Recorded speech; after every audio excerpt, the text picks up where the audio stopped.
Bobby Fazio.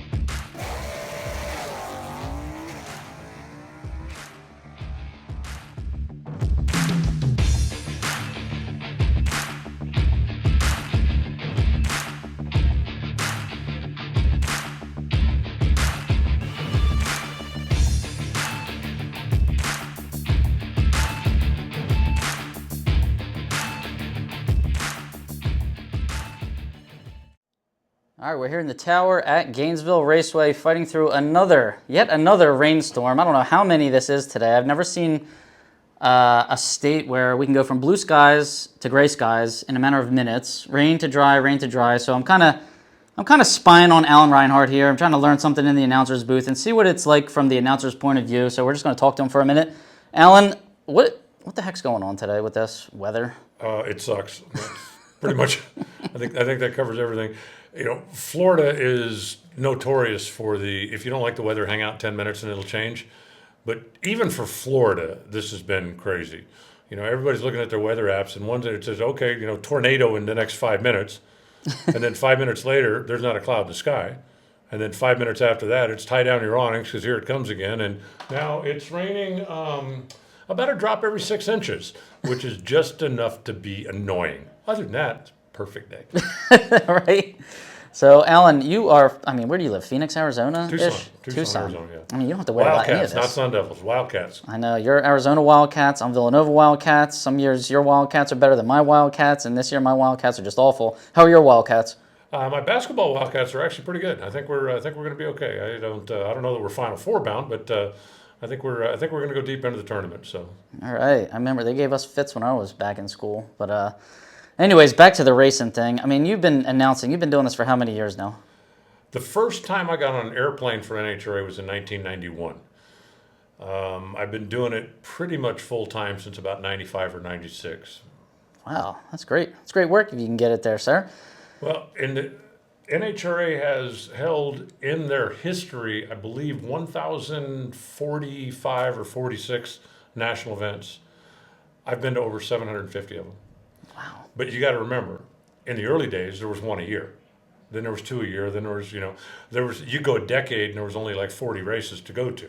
Well, these days, you got 22, 23, 25 a year, so they add up a little bit quicker. Are you hitting every single one of them now at this point? Yeah, I missed Chicago last year, and that's the first time I'd missed a race, I believe, in 23 years or 24 years. Wow, it's amazing. So what was the first race you ever went to? How old were you? Phoenix. Actually, the first race I ever went to as a spectator, I went to the World Finals a million years ago, and I drove over and I bought a ticket and I sat in the grandstands.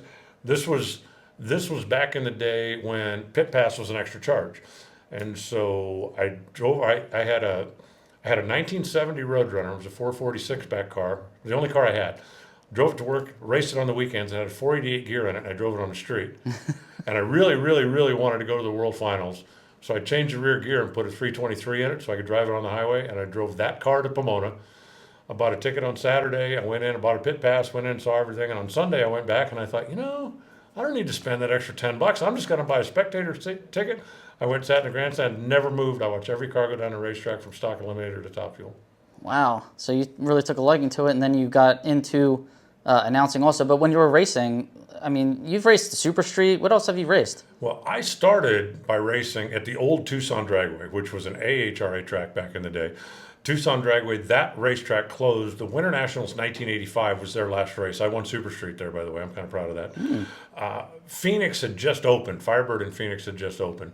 I started announcing just kind of part-time, filling in when I got beat, basically, at Tucson. I'd go up and announce the rest of the day. I pretty much was out of business as far as the racing goes because at the same time, I just had that Roadrunner that we were talking about. And while I could drive it back and forth to work, I would drive it and race it. I worked at a rental company, an equipment rental company in Tucson. And on Saturday at lunchtime, I could pull my car in the shop, I'd put the slicks on it, take the mufflers off, and I'd clock out at 5:30 and I'd drive out to the racetrack and race it. I'd drive it back home, and then Monday lunchtime, I'd go into the shop and I'd put the street tires and put the mufflers back on to drive the rest of the weekend. But driving it 110 miles down the freeway was not in the cards. So once Tucson Dragway closed, I was pretty much out of business.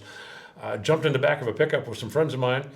that were going to race at Firebird one Saturday, and got up to the races. And for whatever reason, the announcer didn't show up. Somebody said the guy that announces in Tucson is here, and they said send him up.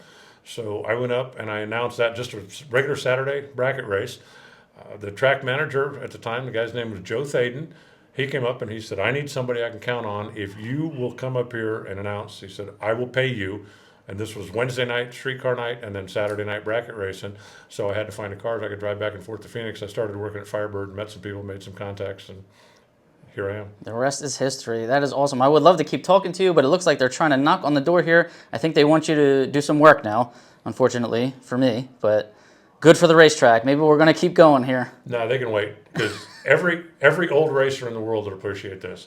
And this is a true story. Like I said, I needed to find a car so I could drive back and forth to Phoenix, because they're going to pay me to announce. And all I had was my Roadrunner. I did, however, have a set of heads that a friend of mine really, really, really wanted.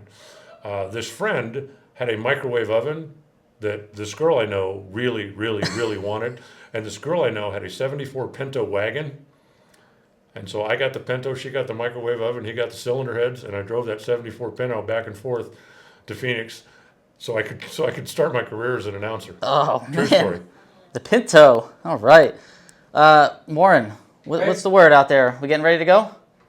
No, not yet. Oh, Not yet. okay. We're still, as you can see, we're still making puddles out there, so we're a little bit away from it, and there's some lightning behind the tower, so I think we've got it. All right, so we can Uh-oh, keep that talking means now. we gotta Then. get everybody out of the grandstands again. Bear with us, we're not done yet, I promise. All right, so the rain has not stopped yet. We're going to continue with some Pinto and Roadrunner talk here with Alan Reinhart. So, Alan, you got a Pinto, Yes. girlfriend got a microwave, and your buddy got cylinder heads.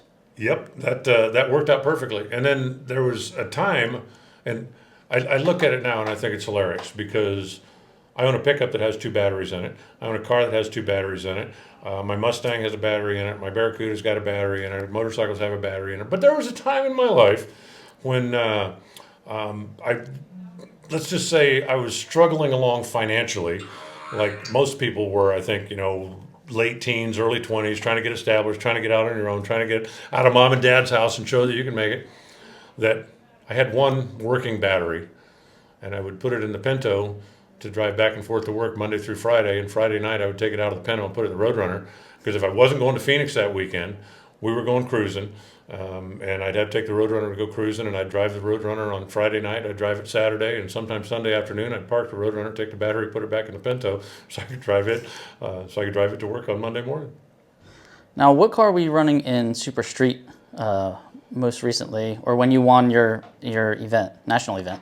Well, I was driving the Roadrunner then when I won that race, 1985. But the most recent car that I drove in Super Street was actually a Fox body Mustang. Belongs to a guy named Chuck Hawk, who is a pretty big name out on the West Coast in the bracket race world, and runs a lot of the Division 7 stuff as well. Super comp, top dragster, top sportsman, that kind of thing. And the last time I actually raced competitively, Tom Gaynor loaned me a C-Stock 3rd Gen Camaro, and I raced up at one of the division races up at Vegas. Won first round, and then I met Leo Glassprinter in the second round, and I'm almost over that, and Leo remembers it vividly as well, because he won. I believe it was Pomona last year when he won, and they had him in the Parade of Champions, Joe Costello down doing the interviews, and he said, hey, Leo, congratulations, pretty good day at the office. And he goes, yeah. He said, today was tough. I didn't have any ducks like Reinhart that I could knock out early. But yeah, it's been a while since I've done that. But I've always been a car guy. Here, I don't know if how well your camera will pick this up. I bought that car when I was 17 years old. Wow. So that looks like a 67 Mustang, And I right? still own it. Ooh. Now, it was not that nice when I bought it. It had a 289 and a 4-speed in it, and was a little bit on the rough side. But over the years, I've been able to fix it up and style it up a little bit. It currently has an aluminum Dart 428-inch small block, a clutchless G-Force 5-speed in it. It's a street car. It's a little bit on the obnoxious side, but that's kind of what I was going for. Made 686 horsepower on Rick Waters dyno, and It's a fun car to drive. Now you do have a shop. I always hear you mention your shop. So are you just doing work for your own projects, or do you actually do work for customers as well? Pretty much for me. If somebody needs something that I can do and I'm home, I will. But one of the things that always annoyed me was if you take work to somebody and go, hey, I'll have it for you, have it for you by the end of the week. Monday for sure. Give me a call back on Thursday. And because I travel so much, I'm not there. So if somebody comes in, they need something welded, they need something I can do while I'm there, I'll do it. But 95% of the work that happens in my shop is working on my stuff. Or what other cars do you have that you might be working on? I bought a 1970 Barracuda a couple of years ago. I've been looking for one for a long time. I want to do a project car with. And I am, as I wrote in my National Dragster column a couple of years ago, I'm like a dog who used to chase a school bus up and down the street every day. And now that I caught it, I don't know what I'm going to do with it. And so it's sitting in the shop waiting. I just finished up what was kind of a fun project. A guy in Tucson businessman, bought the Candies and Hughes funny car that won this race in 1970 that had been sitting in a warehouse someplace for 17, 18 years. It's going to be a cackle car. He's trying to make it back to as close to original as possible. But I've got the engine in my shop. I just finished up the Iron 426 blown Hemi that is going to cackle on nitro, and I just finished that up. Wow, that's awesome. So, man, you're very diverse. I mean, funny cars, hot rods, you got it all. Well, I'm a heavy equipment mechanic by trade. I ran the fleet shop for the biggest subcontractor in southern Arizona for a lot of years. And the reality of it is nuts and bolts are nuts and bolts. If it's a John Deere excavator or if it's a Pro Stock engine, it's got pistons, it's got rods, it's got valves, and you've got to make all that stuff work. But I've been really fortunate. I've always been pretty mechanical. I've been really fortunate over the years to get opportunities to work on a lot of different things, to learn a lot of different things. I spent 5 years working with David Nickens when he was running the factory Dodge Pro Stock program, which is an education you couldn't buy. I have crewed on alcohol drag boats. I actually spent one weekend as a crew member for Connie Coletta when he ran an extra top fuel car, and I did the left side of the engine. So I'm pretty mechanical. I'm very grateful that most of the guys in the pits know that I at least have a basic understanding. So when I go by and see somebody and go, hey, can you show me what happened? Can you tell me what happened? They'll share things with me. And I think that makes me better at my job. I kind of pride myself on, if I see something happen on the racetrack that I know what happened, that I can explain to the fans, this is what you see, this is what happened, this is what the problem was. And if I see something I don't recognize, then I strive very hard to find out what it was so that the next time I see it, I can explain to the fans what happened. And like I say, I kind of pride myself on that. Absolutely. When you can learn from an announcer, I think you're doing a great job at what you do. And when it comes to the categories on this channel here that everybody watches, mainly pertains to stock and super stock. How do you feel about those classes? You enjoy them? I'm a car guy, and when I was a kid, my friends had Camaros. My friends had Barracudas, they had Challengers, they had Roadrunners. I had a couple of them over the years, but those were the cars that I was just always in awe of when I was a kid, and I still am. I think a big block 4-speed car is awesome. I think the new generation stuff is incredible. I look at my 1967 Mustang was special ordered with the Hypo 289, 271 horsepower from the factory. 1967, that was a lot. The EcoBoost car almost makes that now. And just the fact that the technology is so awesome. I mean, again, 1967, if you ordered the 390, which was the biggest engine you could get without going Shelby, 330 horsepower is what you got. And these days, you can get 300 horsepower and get 30 miles a gallon and have air conditioning and have power steering. I think the new technology is awesome. But I've always been a muscle car guy. And I'm also a guy, I've never really thrown rocks at anybody. There are a lot of people during the import craze that were always talking down to them. Well, those were the cars the kids could afford, and the kids could afford those cars. And what did they do? They worked on trying to make them faster. If that meant changing the exhaust, if that meant changing the turbo, if that meant trying to do a tune, that's what they had, and that's what they did to try to make them go faster.